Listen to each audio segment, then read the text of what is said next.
Good morning, church family.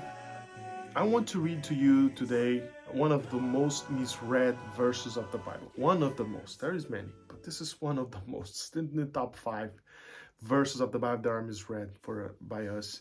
And it's the book of Hosea. We will read the chapter 4 and the famous verses 6. Here what says the verse 6. My people are destroyed for lack of knowledge. Have you heard this before? Yeah. So usually we take this information here and we think, well, you see, the Bible is telling us that because we don't have knowledge, because we don't seek knowledge, the people are being destroyed, right? And we use here the word knowledge in general. Probably I'll talk about this later in a further message because there's a lot of things to unpack here, but this is the thing I want to leave with you today. The knowledge here is not the generic knowledge. This is not about science. This is not about mathematics. This is not about learning history. This is not about nor even knowledge of the Bible. What type of knowledge is this? It's not the generic one. This is why the text is misread because usually we use this text to say to point out that we as Christians could not be ignorance, or we should not be ignorant. But look at what the context of the chapter says. Let's read the verse 1 of chapter 4.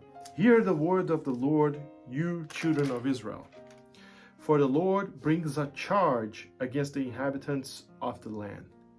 There is no truth or mercy or knowledge of God in the land. Okay?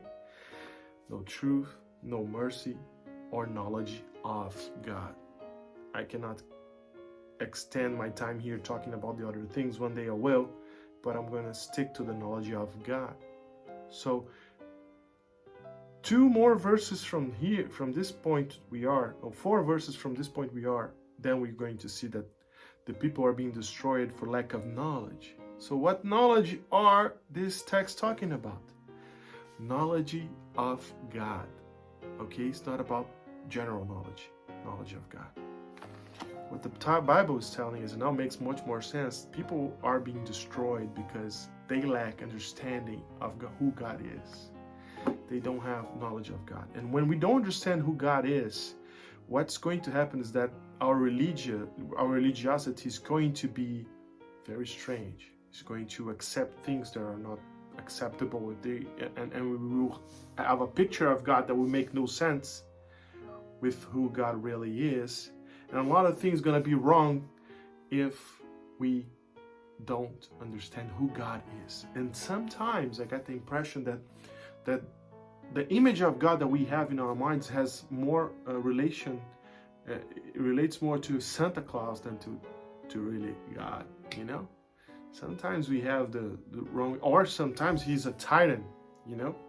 Sometimes we imagine God as a tyrant because we don't understand him.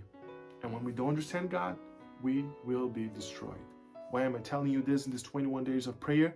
Because one of the reasons we are spending these days praying is that because we want to get close to God so that we may know him, so that we may listen his voice, so that we can create a connection with him, that we know when he is talking, that we know the way he is, so that when anyone show to us a gospel or a message of the Bible that doesn't resonate with the God we know, we will not be destroyed because we know who God is.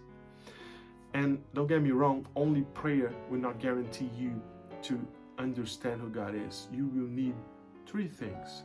First one, prayer. This is your part when you talk to him. Second one, the Bible, so that you can hear his voice back. Third one, live the gospel, spreading the news, helping people. You know, when you get what you are, the gospel that you have, the Christ that you have, and you put him in touch with other people, you will live experiences, you will live situations where the Holy Spirit will have to act, and you will see God in action. And then you will really know who God is. Enjoy this time that we are separating every day to be with our God so that we may know Him.